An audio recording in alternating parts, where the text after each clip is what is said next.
It's time to get out of pocket with Michael Davis right here live on Boom Broadcasting on our YouTube channel. I'm being joined by Carsen. All his Carsenites are going to run wild in the comment section. He has his live audience sometimes. He dropped Lombardi Party yesterday. Guys, don't worry. We're going to do a Packers-Lions preview as well, but a full extension of that was on Lombardi Party yesterday.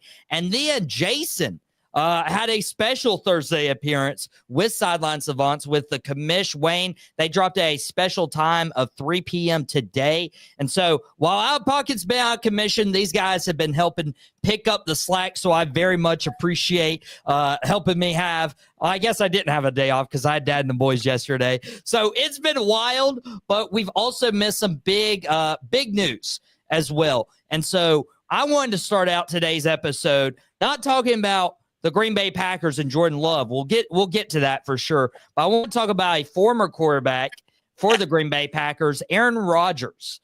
If you guys have not seen what Aaron Rodgers has decided to speak about, he asked his future, and he made some comment saying that he doesn't have anything to prove, and that it's ridiculous to make a player with his resume audition for next season. The four-time MVP was quoted saying, if they want me to stay fantastic, this quote coming from an article on ESPN, and he says, if it takes these 5 games, maybe they don't know what I bring to the table. But that being said, I'd love to play well the last 5 games. Guys, I'll be honest. This comes across very Aaron Rodgers-esque. This comes across very cocky. And Wayne, commenting live, getting a shout out live on air, saying Packers going down like a sweet muffin. Now, I could go for some muffins. If anybody wants to make me some chocolate chip muffins, ship it over my way. I would love some chocolate chip muffins. But what I don't love is Aaron Rodgers and just the big head that he has. Carsen, he was your former quarterback. What do you make of Rodgers' comments? I mean, just like you said, it's Aaron Rodgers-esque. I feel like I even had to ask when you said we were talking about the Aaron Rodgers comment, because I feel like he makes one every other day or every other week, It's so Aaron Rodgers-esque, and I just think it's ridiculous, just given how he's been the last 2 years. Of course, he was a 2-time MVP in 2020 and 2021, but we're about to go into 2025. Like, that was a while ago now. And most recently we saw him, tear his Achilles or ACL. I'm not sure. I can't remember what it was. Achilles, I think it was Achilles. Yeah, he had an Achilles injury, out for the season. And then he comes back and has his worst statistical season of his entire career. The Jets are 3-9. And I just wrote down all the moves that the Jets have made to please Aaron Rodgers. They brought in Nathaniel Hackett. The offense still terrible. They fired Robert Saleh. The defense got much worse. The offense was still terrible. They brought in Devontae Adams. The offense got a little bit better, still not even close to good enough to compete. They demoted Nathaniel Hackett. Offense still did not get any better. And most recently, they fired Joe Douglas because somebody's got to be the scapegoat, right? The fact is, Aaron Rodgers has been playing GM, and he's one of the worst in NFL history. And not even to mention, last year they brought in 33-year-old Randall Cobb. Like, what are they doing? They are selling their franchise to please this guy. They had a good future ahead of them. Don't forget Allen Lazard too. They brought him in. They brought in Allen Lazard, and he's okay, but he's not really a wide receiver 2 even, So, and they had a great defense. I thought Robert Saleh was a very good coach, had the team behind him. And they had good receivers, and they sold it away for a 40-year-old Aaron Rodgers. I got to agree with Aaron Rodgers here. He has nothing left to prove. He already proved it. He proved that he is not a winner any longer. He cannot play winning football. He has majorly regressed. And if it were me, I would bring him in to be a backup quarterback, and that's all. I think his ego's too big to do that.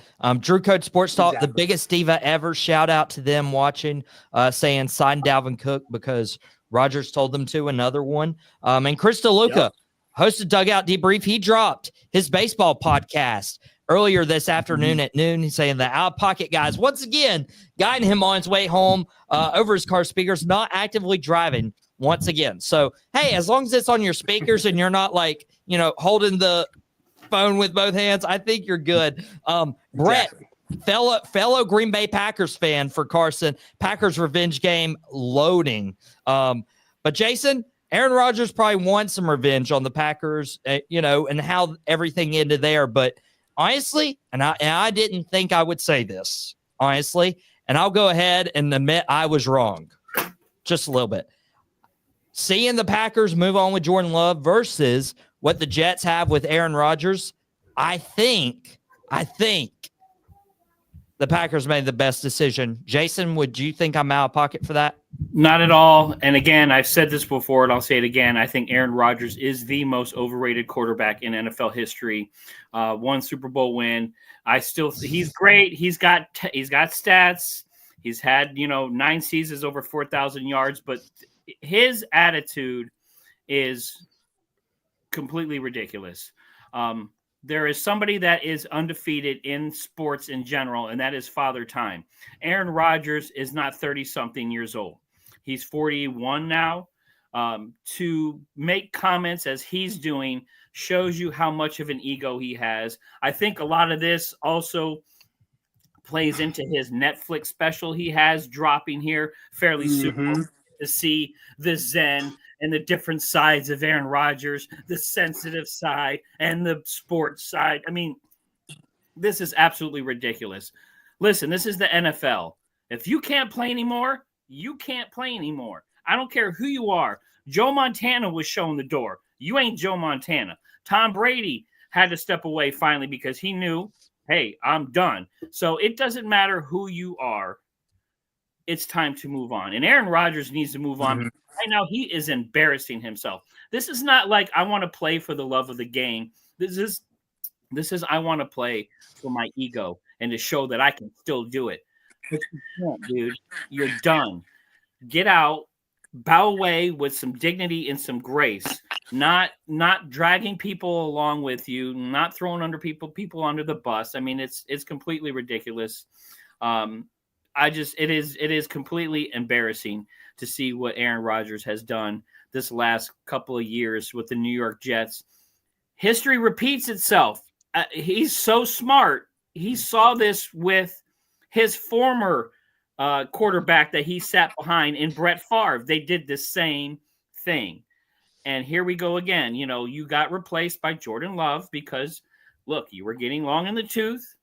They wanted to get you out. They had the up and coming in, just like what happened to you. And then look what happened to Brett Favre after he left the Packers and how he kind of just ruined his career, but it really put a blemish on it because, guys were standing out in his front lawn, wonder if he's going to play with somebody. He went to Minnesota. I think he went to the Jets too. Again, it's just a bad history repeating itself. And if I were Aaron Rodgers, I would be pretty embarrassed with the comments and just the way you're acting. It's time to bow out, dude. You're done. The game has passed you by.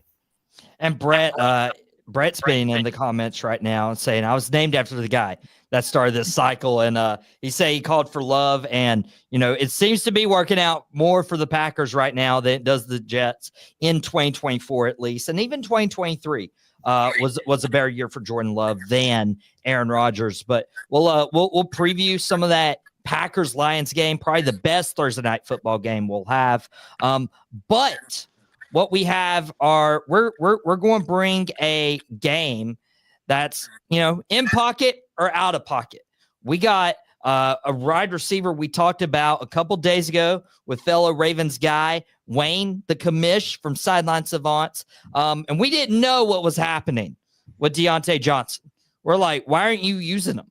And then all of a sudden it comes out that Diontae Johnson is suspended for refusing to enter the Ravens game against the Philadelphia Eagles, a game that the Philadelphia Eagles beat the Baltimore Ravens. This is huge. This was playoff implications for this game.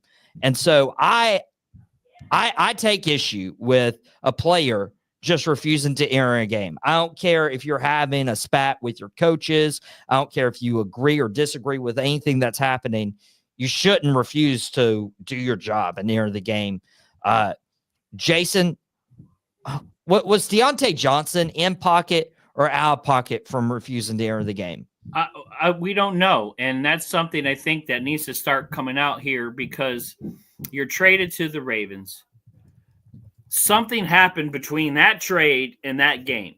What happened? Was it, hey, you're not really going to be part of the play calling, but if I need you, I'm just going to throw you. I mean, there's something had to happen to aggravate him enough to say, look, I'm not playing. So I'm curious to know if that is going to come out in the wash here in the next week or so.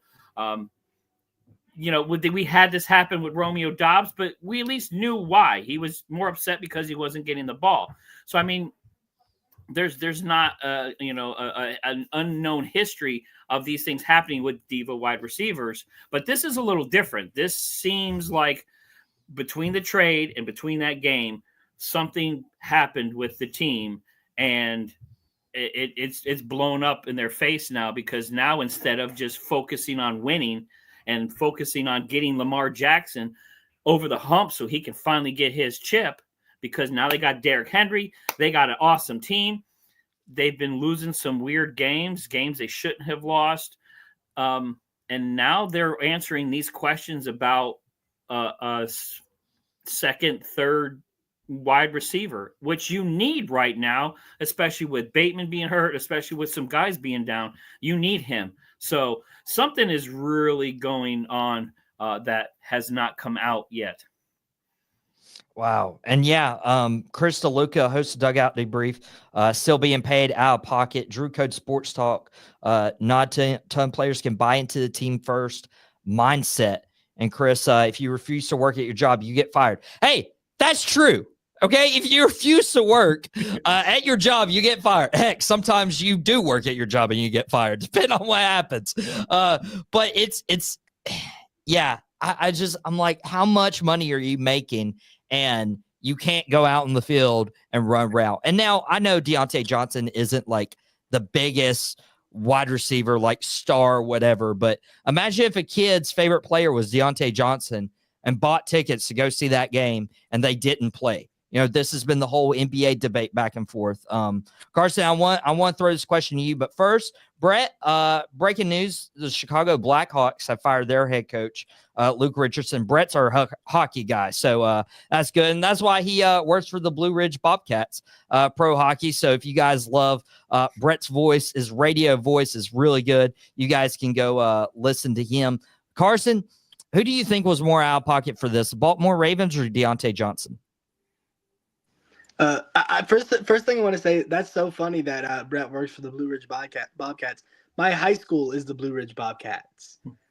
So I just think that's an awesome coincidence. That's literally where I went to school. But I for this question, I'm going to have to say that it's Diontae Johnson.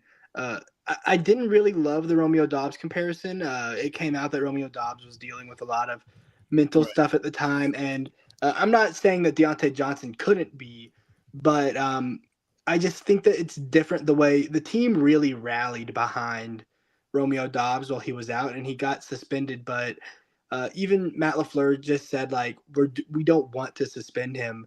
Like, we're doing this because this is what we have to do. This is how you keep the team disciplined. But the Packers really rallied behind Romeo Doubs.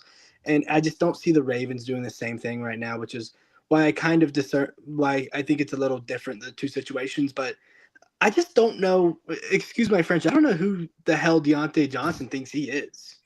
I mean, this guy has played with he got drafted to the Steelers in 2019. He played with 2020's Big Ben, who is not very good anymore. He played with Mason Rudolph, Kenny Pickett, and Bryce Young. He's with the clearly best quarterback he has ever been in. All respect to Big Ben, but Lamar Jackson at this stage in his career and at Big Ben's stage in his career at the time is just completely better player. Diontae Johnson has only had 2 seasons over 900 yards, only 1 season over 1,000 yards. I'm not saying he's a complete scrub by any means, but to deny playing with easily the best team he's ever had, they don't need you that bad, dude. You're not him. You are not Devontae Adams. You are not. I can't even think of other receivers who have Antonio Brown. You're not that guy. You're Diontae Johnson. They can afford for you not to play. So I just don't know who Diontae Johnson thinks he is to come in here and do that. This is supposed to be his prime. He's 28 years old. I mean, I guess you could say 2 years ago, but like he's 28 years old. He's not getting any younger, and this is the best shot he has to do anything in the playoffs. So I don't feel bad for him whatsoever. While he's been on the Ravens, he's 1 reception on 5 targets for 6 yards in 4 games. That's wild. That is the stats of somebody who is expendable.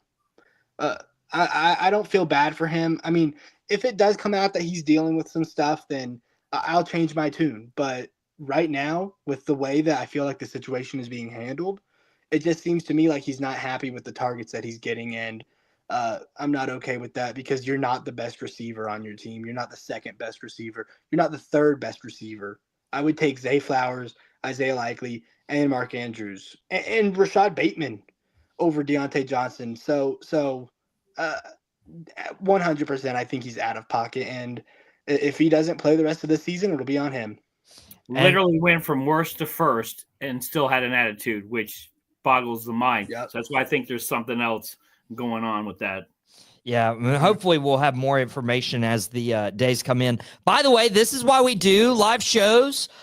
Chris DeLuca, Bill Belichick, future Tar Heel, and then Sean from Wrestling of Destiny. It Stinks. It Stinks also dropped today. If you're a sports fan, but you also like your TV, Sean covered the mid-season finale for the One Chicago shows today. He said, just read that Coach Bill Belichick interview for UNC. Is it for show as a trail interview, or does he stand a chance to get it? I can't imagine Bill Belichick going to the college ranks at this stage of his career. It just wouldn't make sense. I mean, right before we get to the Packers-Lions preview, Carsen, any shot this happens? I don't think so. UNC as a football program, I don't think is like luxurious enough for Bill Belichick. So I don't think he goes to UNC. I think he needs to find a head coaching job. He's not going to be a D coordinator either. So I don't know what is in Bill Belichick's future, but I don't think it is the head coach for UNC football. Jason? I just don't see Bill Belichick going to college, period. The landscape and with nil money and with dealing with kids and all this other drama, do you think that the NCAA is going to be able to handle, or Bill Belichick's going to be able to handle any of that stuff? I don't think so. I think this was just some kind of show or something to at least entice NFL teams. So like, wait a minute, we can't let him go to college. So I can't see him dealing with the NCAA the way the landscape is right now. And especially with, how we heard like Bill Belichick is very old school with coaching. I don't think it would, relate well to a lot of these young college students trying to decide, hey, do I want to go play for Bill Belichick? And yes, he is a talented, accomplished coach, but it's a lot different when college kids, they have a different mindset. Pros are like, I want to win rings and I want to make money. So I don't think Bill Belichick fits with that. We're going to go ahead and go to this Lions-Packers game. I have been adamant against Thursday Night Football. I still have that same sentiment. But when it comes to the quality of game, this is the best game we've gotten all year. The 9-3 Green Bay Packers, 11-1 Detroit Lions, NFC North battle. Carsen had a huge podcast earlier this week. It was yesterday around this time that it dropped.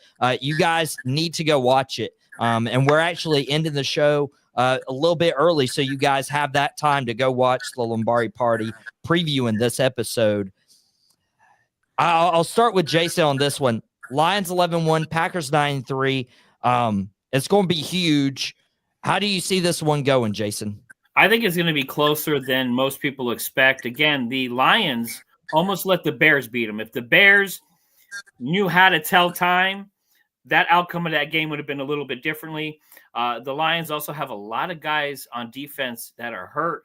They got two defensive ends and a defensive tackle out for this game. They gave up 3 touchdowns in the third quarter against a pretty sorry Bears team. So I'm a little concerned about the Lions. I know they had a little bit of a break, so at least they didn't play Sunday. So they at least have some time. But I think it's going to be closer. But the Lions, their run game is ridiculous. I know Dobbs is out for the Packers too. So I think that's going to hurt them a little bit. I think it's going to be close, but give me the Lions winning 24-17. He's got the Lions 24-17. Carsen, you dropped Lombardi Party. I don't want you to spoil your show, but dude, this is a huge game for your Green Bay Packers. Yeah, it's a must win, I think, if they want to win the NFC North. I mean, they still don't even have that great of a chance if they do win. But if they want to win the NFC North, they have got to win this game. And I think it's possible.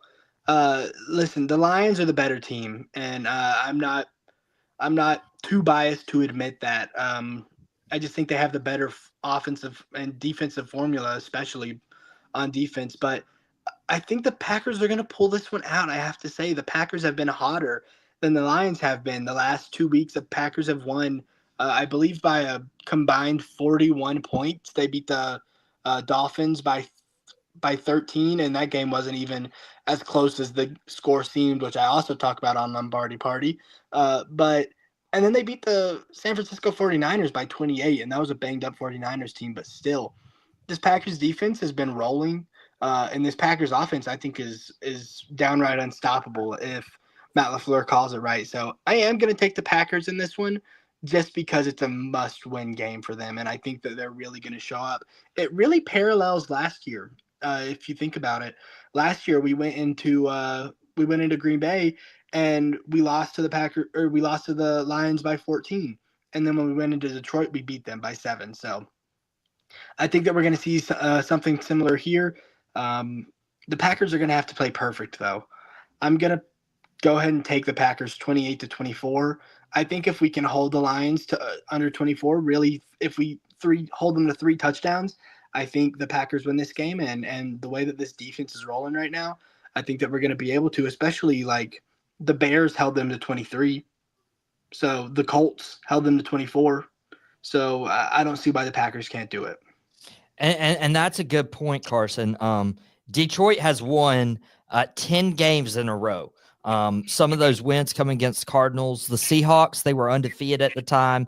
The Cowboys absolutely dismantled, but Minnesota was undefeated at the time. They've already beaten the Packers in Lambeau. So usually if one team wins, expecting when they're both around the same level, it's usually going the other way, especially in a division game. Joseph, thank you for joining us. He says, don't see Packers win at all. 31-20 Lions. Joseph, appreciate you hopping on Out of Pocket with Michael Davis with us. Sean saying he's taking his Lions by a touchdown. So he's got the Lions. Joseph has the Lions. It's kind of tough, but I'm gonna side with Carsen here. I'm gonna give it to the Green Bay Packers. Still wouldn't get them to lead the division. It's going to be neck and neck with Detroit and Philadelphia here the last 4 or 5 weeks of the year. But I really think the Packers get it done. Use that defense, use that running game. And I feel like they match up really well against Detroit Lions, especially coach-wise. Matt LaFleur, probably the kryptonite to Dan Campbell tonight. And I'm going to take the Packers, but it's going to be close. I'm going to take the Packers by 2. And that is my prediction. Bow of the North. Let us know your comments and your predictions. Joseph saying Lions. Sean saying Lions. We'll see who wins. And Joseph's like, you guys like to bet? Sounds like easy money to me. Out of Pocket and Boom Broadcasting might get one of these betting sponsorships sooner or later. But guys, that is all we have for you today.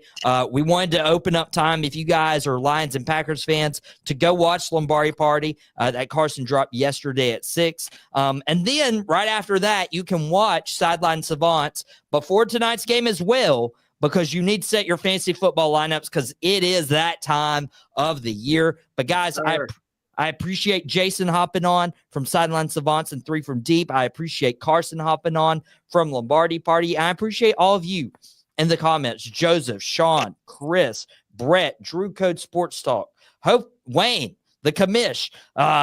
I appreciate all you guys watching and tuning in. I hope you guys enjoyed your shout out as well as what we do. Good show, fellas. Appreciate you, Drew Code Sports Talk. If you haven't, they do sports content. I was an interviewee. So if you guys want to go watch that, that is on their YouTube channel. But guys, for Jason, for Carsen, for myself, this has been Out of Pocket on Boom Broadcast, and we'll be back for our NFL picks tomorrow afternoon. Well, that's it. I really hope you enjoyed it. We had a ball making it. Thank you very much.